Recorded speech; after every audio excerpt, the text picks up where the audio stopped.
নমস্কার বন্ধুরা, রিঙ্কুর চ্যানেলে আমার সকল প্রিয় দর্শক বন্ধুদের ওয়েলকাম। আজকে একটা অন্যরকম ভিডিও শেয়ার করছি। আজ দশহরা উপলক্ষে গ্রামের বাড়ির পুজো শেয়ার করছি। এই পুজোটা খুব কঠোরভাবে পালন করতে হয়। এখানে 10 রকমের ফল কুচিয়ে নিয়েছি চাল আর দুটো গোটা ফলের মধ্যে রয়েছে আম এবং কলা। পাতায় সিঁদুর নিয়েছি আর নিয়েছি চাঁদমালা। এই পূজার মূল উপাদান হলো খাঁটি গরুর দুধ ও উচ্ছে। এখানে 2 জায়গায় পুজো হবে, একটা বাড়িতে এবং একটা গ্রামে। সব পুজোর সামগ্রী রেডি করে নিয়েছি। এদিকে বাড়িতে পুরোহিত মশাই এসে গেছেন।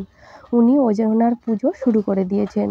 প্রথমে আমাদের গৃহদেবতার পুজো করছেন, তারপর হবে মনসা পুজো।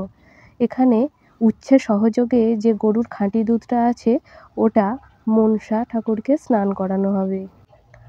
দশহরা উপলক্ষে আমার আজকের এই অন্যরকম ভিডিওটি আপনাদের কেমন লাগছে অবশ্যই কমেন্টের মাধ্যমে জানাবেন। উচ্ছের সাথে দুধটা মিশিয়ে ঠাকুরকে স্নান করানো হলো। এই পুজো শেষ হলে তবেই বাড়িতে উনান জ্বলবে। আজ বাড়িতে সম্পূর্ণ নিরামিষ রান্নাবান্না হবে। পুজো শেষ হয়ে গেছে। আমার আজকের এই ভিডিওটি আপনাদের কেমন লাগলো অবশ্যই কমেন্টের মাধ্যমে আমাকে জানাবেন। ভালো লাগলে লাইক দেবেন এবং আপনাদের প্রিয় বন্ধুবান্ধবদের সাথে শেয়ার করার অনুরোধ রইল। গ্রাম বাংলার এইরকম ছোট ছোট রীতিনীতিগুলো বেশ ভালো লাগে। আজকে এ পর্যন্তই, আবার দেখা হবে অন্য পর্বে। সবাই ভালো থাকবেন।